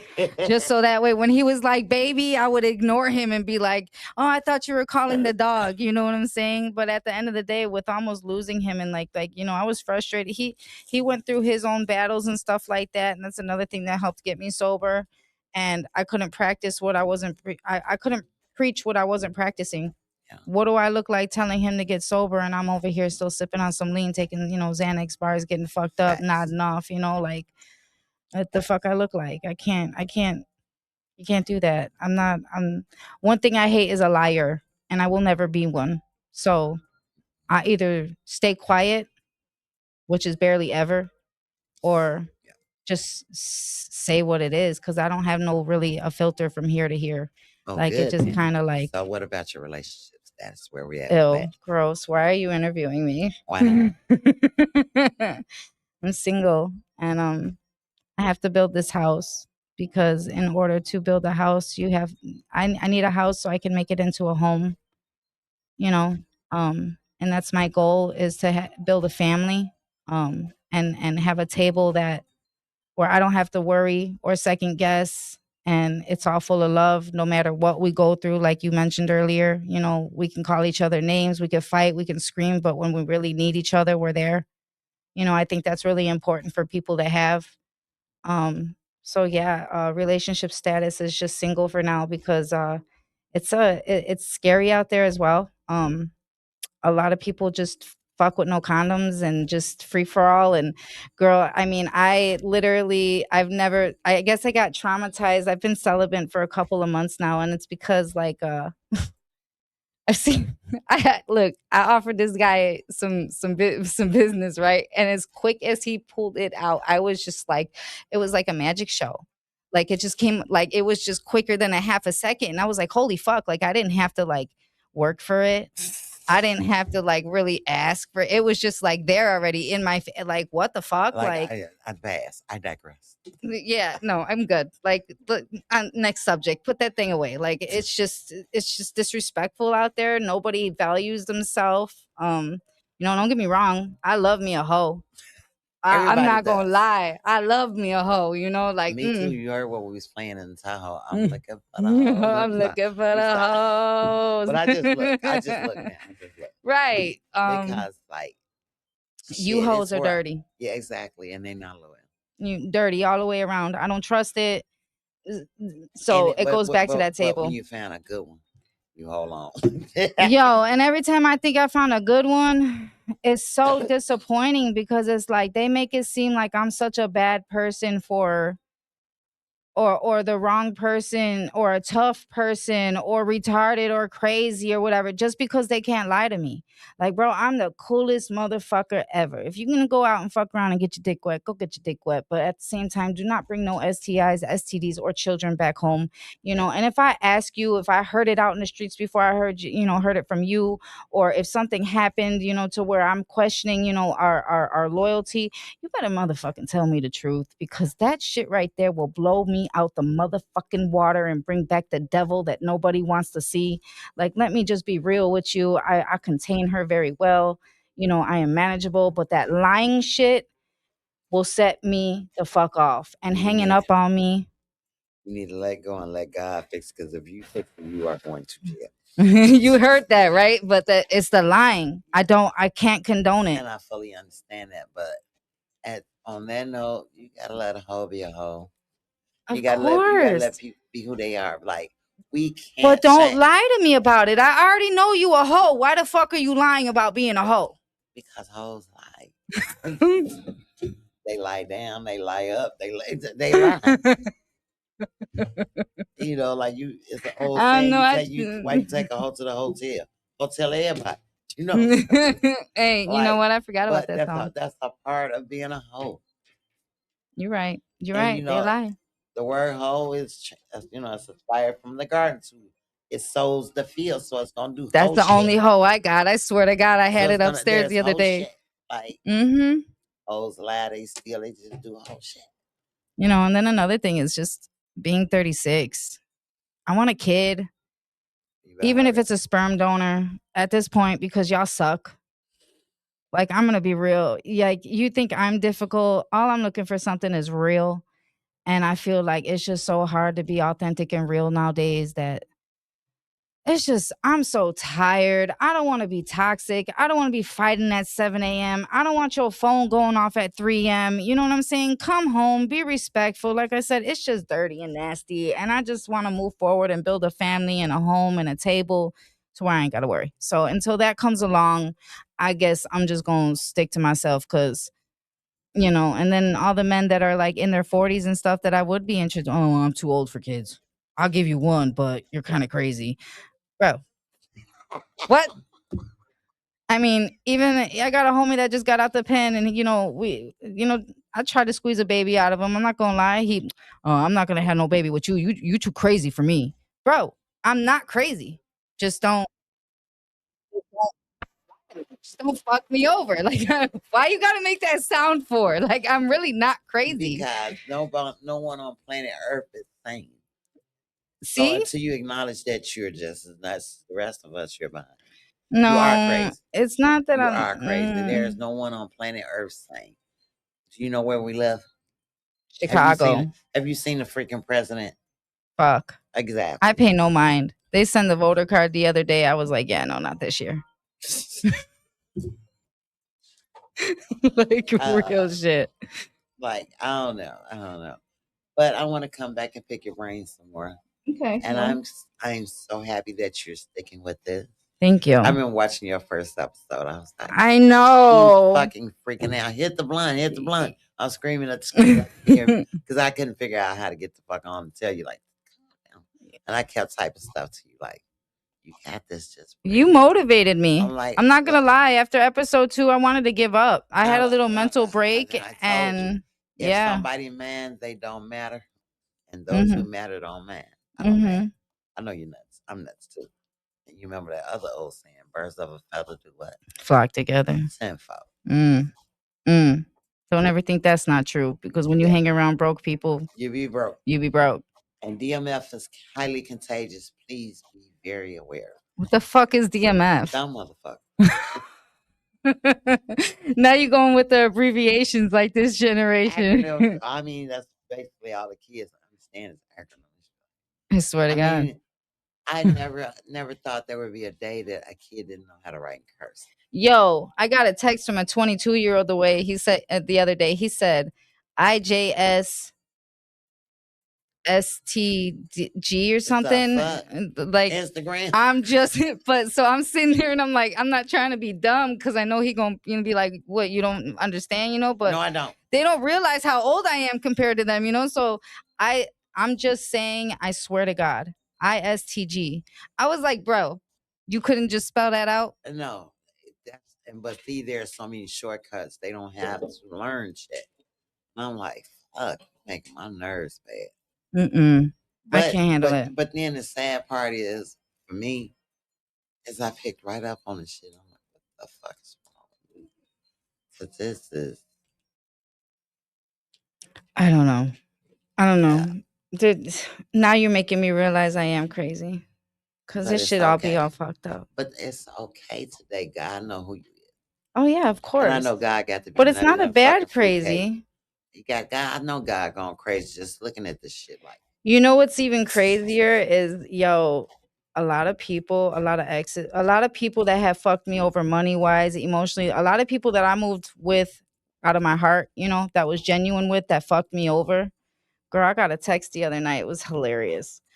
I got robbed at the gym the other night. My health is falling apart. I know you're preying on my downfall. I'm going to start paying you back and send you $100 a week. You ain't even got to ask for it. Like, bro, I don't prey on nobody's downfall. But God don't play about his people. Does not play about his people. When I tell you, I think that's, well, I know for a fact, like, that's where most of my strength came from. Like, I know he has a plan for me. I'm a part of, I also practice a religion. I haven't told you about that. It's actually originally from Africa. It originates, it's very powerful. And long story short, you get initiated, and that's not the thing with the sound bowls. That's not what this. No. It's the one with all the colored beads. If you ever see the Latinos with all the colored beads and stuff like that, they call them collares or eleques. But regardless, it's a very spiritual path. And long story short is, when you get initiated, it kind of opens up that third eye and makes you see life in a bigger picture, and sense energies that you didn't sense before, and set your destiny for you, like reminds your head on what your purpose is in life, if that makes sense. Because a lot of us get... Y'all not snatching no chicken ears off of that. Yeah. No. Yeah. No. Sometimes. No. Sometimes. Aquí. Keep me out of it. Keep me out of I'm that. saying though. Help. Hey, Sometimes you got to give up sacrifices for things you really want, you know? And not the that's what damn chicken shit. some people like chicken, you know? You never know. Me and my guy was watching a movie. They Will Kill You. It just came out, and this movie was so tripped out because like the way it starts, these two girls, and I take their dad. Their mom had died or something. The dad was an asshole. They didn't escape. He found them in the grocery store, and the older sister stole it. She shot, but she shot him. She ran, and she ended up going to jail. And so they left the little sister with dad died of cancer after beating the little sister up. She's all alone. She ended up in this place called the prison. Now, whatever the hell they was practicing, they had a demon. It was a hard kill. I'm like, why would you do that? I love bacon. I can't see it. But whatever, they're worshiping the devil to some effect because every person in there, all these rich people are immoral. Right. So like, she's in this big creepy ass hotel. Everybody's trying to make a sacrifice out of her. I think I And know what movie you're talking yeah, it about. just came out. Yeah. And I'm watching this shit and I'm like, Yeah, no, we don't worship it- the devil or and it anything. makes me think about the buildings I've always seen downtown. Like, it's a building right off Russian Oak. Oh, by the never, house. Okay. yes, I've Yes. never seen nobody go in the door to this motherfucker. But this building is always, the outside is always immaculate. It's clean. And I've never seen no doors open. I ain't never even seen nobody in a window. Like, what the fuck they doing? So, like, past events has taught us that a lot of creepy shit go on in Chicago. Oh yeah. No. So when you said initiate, I'm like, who ate? Yeah, no. It was just a spiritual initiation. Like I said, it just helped open up my third eye, like spiritually, like cleared my head from the cloudiness of all the bullshit. You know what I'm saying? Like it helped me see beyond, and it gave me a lot of, you see Muslims, how I think it's Muslim, where they pray 9 times a day and all that, and it That's a gets lot. really strict, but it gave me a lot of order. It gave me like a reason to live at some point. Yeah. Well, I think Because whatever yeah, religion it gives rescued me. gives you hope and helps you prepare to be a better person. I respect it Yeah, no, because, like, definitely. I know I'm not a Muslim, but I have an uncle and a lot of friends that practice the Muslim faith, and whatever gets you closer to God and stands you up straight, Right. hey, I'm with it. Power with it. That's More exactly my power to point. it. Like, Like whatever it takes to get you there, because we could all be off in somewhere, but there's no way you can do this by yourself. Like, so whatever your God is called in your belief or your religion, more power to him. Like God, Allah, Yahweh. I don't know. I think it's Yahweh. Yahweh. Yeah. Yaweh. I don't know I think the that's little how you junkie spell it. girl, Krishan Rock. Yahweh. I think that's what she's saying. You said the little junkie girl. I love that I little love girl. Krishan I Rock do that. too. Yeah. But I feel like somebody's supposed to just grab that baby and help her. The little boy needs some services. He He would be needs. just fine. You got enough money to do it. He's always in the pen. Yeah, In say the. get that boy parole. Shit. Mhm. Right, I can't. She Okay. always got him in a studio or on her lap, or somewhere where he's not being mobilized or whatever, or learning beyond his. And she Yeah. said something about him learning at his own pace. No, he needs help. Isn't he like 3, 4? Yeah, he's 3. And he's not even walking No, yet. he's not.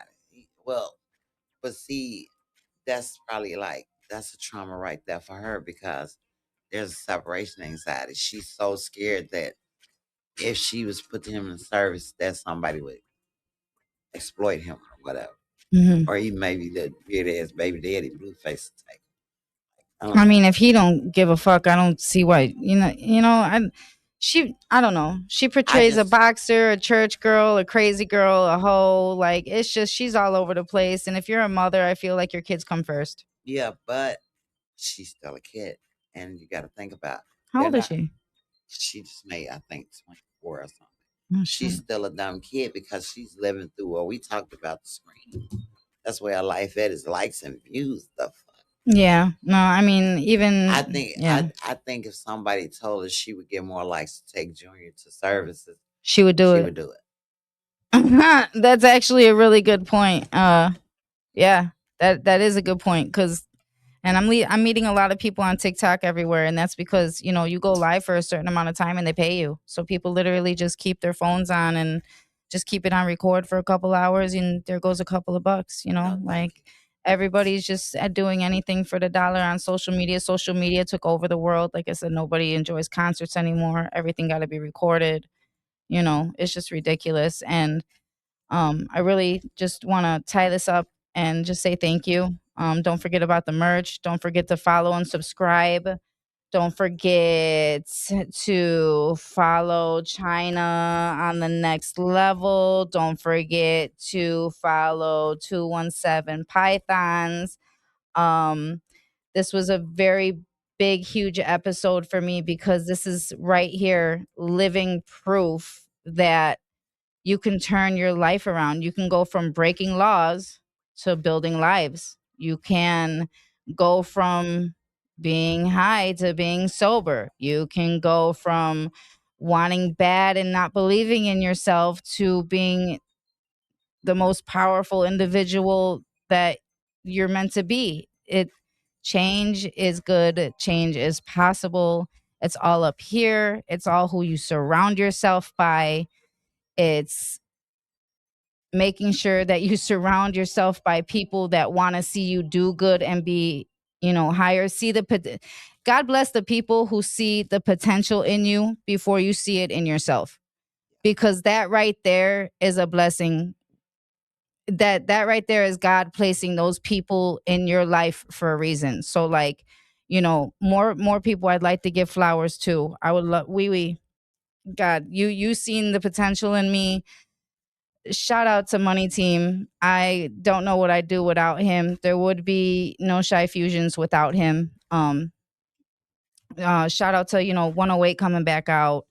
Just shout out to everybody that's just been supporting me in school and outside of school and just in general. Like, you guys are the shit. Your guys' love is what keeps me motivated, and I hope you spread it elsewhere. And even when you're having a bad day, smile and smile at the next person, because it can make that next person's day. You never know. It's rough out here. And like I said, China is proven. Fred, every guest that has been on this show so far, including myself, is proven fact that you don't have to be a piece of shit the rest of your life. You can literally help others and do better. And when you're on that right path, God will continue to send those blessings down and send those people that belong in your path. And you can see how much wealth within, not financially, within love, within life, with how much he will shower you with when you do good, when you work from here and have no ulterior motives, or you know just work from the heart and be yourself, be authentic. And China, I just want to thank you very, very much for coming on the show, because you are a big inspiration. You are, I mean, between, your transplant coming up and having to quit smoking cigarettes tonight. Yeah, today the last day. I just thought about it. Y'all, you holding me hostage. I got No, cigarettes to smoke 'em. he said you can light one if you really wanted to. That's why I he don't gave you think the it's gonna come ashtray. at midnight. It's over. So, that's another transition, that, what's it called, that she's coming over, another addiction. I love Newports. People I be do like, too. ew, you smoke cigarettes? And I'd be like, yeah, Sure. and throw 4 packs in their face. Like, look, I need me a Newport, especially when somebody pissed me off, packing that motherfucker on the table, like, bitch. But regardless of the fact, that was IDOC activity. We don't do that anymore. but we're here for laughs. We're here to, and it takes less muscles to laugh about a situation than it does to be sad and cry about it. So please don't take anything personal when we crack jokes, because at the end of the day, it's better to be happy than sad. Even if it's a fucked up situation, eventually dark humor works its magic. And like I said, I'm just very happy that you came on the show, because it's nice to have somebody that I can really relate to where I grew up. I grew up out west, and the relation with drug use and just changing myself and yourself and just overcoming our demons and Yeah. the rushes of the streets and wanting to stick somebody up but being an angel instead. It's rough, but we're doing it, and I hope we can continue moving forward, and I hope that when November is free, you guys can literally chop it the fuck up, Oh yeah. because all I want to hear is Yeah, stories. life's just life on my baby right now. But that is literally me. This woman is my little super one. You got to hear her story firsthand yourself. That's why I said, But like, that's my baby. That's my partner in crime. You like see that's what I was saying about extended family. Like God gives go up us to the the mic, babe. option. God gives us the option. He gives us family that we're born with. But then he gives you other people that become your family. Like I thank God for everybody in my life, the good, bad, and the ugly.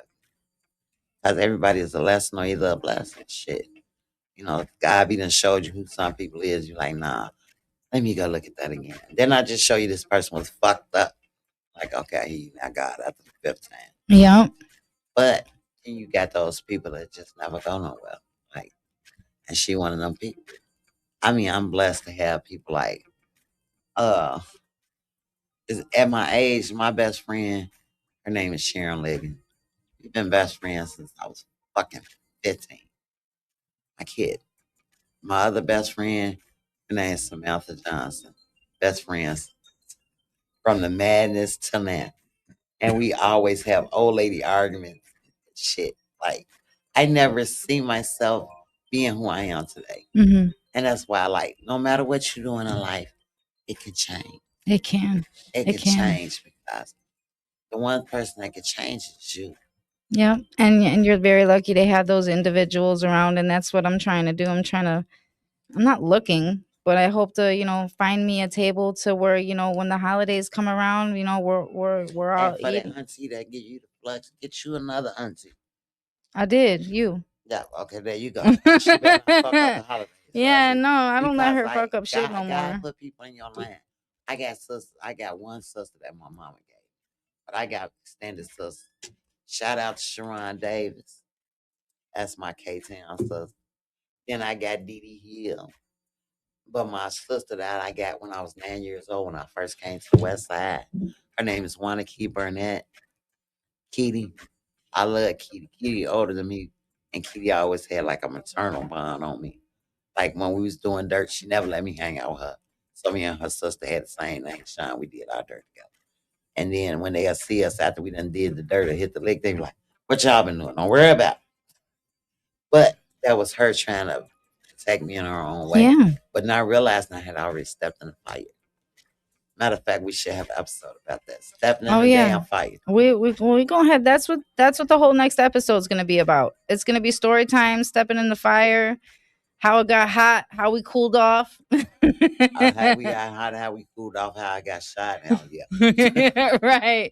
And I was going to ask it this episode, but I mainly wanted to focus on family and just keep it with the whole addiction thing and stuff like that. So, staying on subject is one of my most hardest things to do. Hard to do. So, We're gonna do like school. We're gonna get a curriculum and an agenda. well, a curriculum and see, but And that's the thing is I didn't want to. Franco, we need lights that says stop time. Hit that Commercial gong. break. Shit Cut like the lights that. out. Like show's over. We've been trying to end it for the last 20 minutes, 20 minutes. But yeah, no, thank you very much. And she's gonna be back on. Like I said, I think I'm gonna do 6 seasons for this 6 seasons, six episodes for this season until we go into season 2. And then I'll kind of introduce what that season will be about, and we'll have fun guests on there. But yeah, this one is just like I said, proven fact that we can change. This is literally in camera, proven fact. And I hope you guys stay strong. I hope you guys reach out to China. Like I said, she works, or like she said, she works with the community. So if anybody's looking for a job, if anybody Get your might record cleaned. anything, just say what you can help with, because I don't know it all, and Well, my office is located 3019 West Harrison. I work at the Encompassing Center. We do mental health and we also do case management. So you don't have to see the doctor just to get help.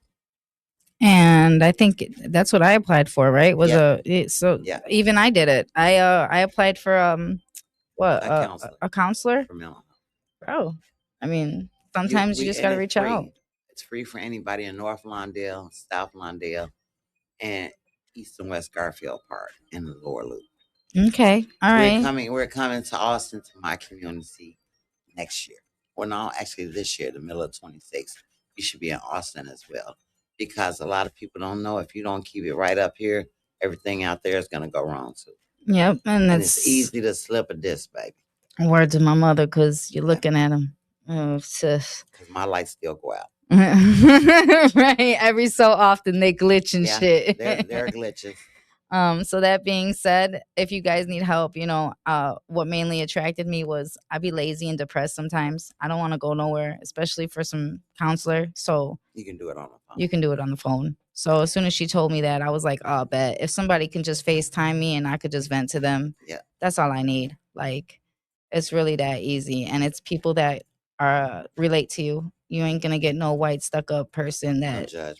No, yeah, there's no judgment. It's actually very, very comfortable. She introduced me to a couple of her, counselors that she worked with, and they were all very laid back and cool. And yeah, guys. So if you need the help, don't be scared to reach out. If you need a job, don't be scared to reach out. If you need just get back in school, whatever. Get back in school, work on your background, better yourself, reach out to her. China on the Next Level on Instagram, inbox her. And thank you again. We are going to cut this episode out. We've been on live for more than an hour and a half. Wow, this is a great episode. Yeah, good night. We're going to bed.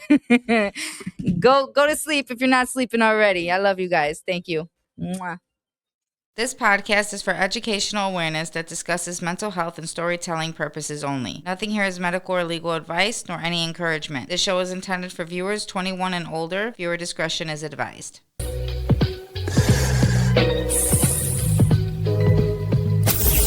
Podcast Diffusion.